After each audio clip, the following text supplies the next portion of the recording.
And I know that for many Israelis, there is an understandable sense of fear and precarity right now, amid the spectre of Hamas attacks and rockets flying overhead. But it's worth also acknowledging the overwhelming sense of precarity among Palestinians living under a blockade and a barrage of Israeli rockets. And it has to be possible to feel the pain in one community without denying it in another.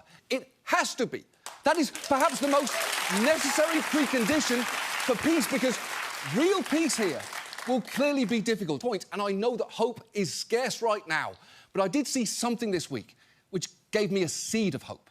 It involved this Israeli man, Rami Elhanan, who lost his 14-year-old daughter to a Hamas suicide bombing 26 years ago.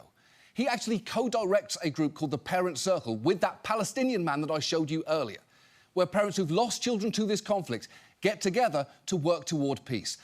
Elhanan was asked if recent events had changed his worldview at all, and his response is worth listening to.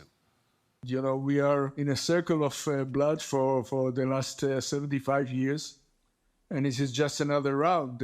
Nobody expected the viciousness and the cruelty of this round, but it was expected. You cannot annihilate Hamas. You cannot ignore 6 million people, Palestinians, living here in the Holy Land.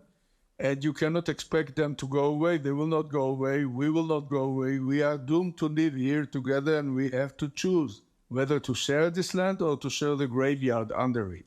That any conversation around this has to begin with empathy, or we're just fucked.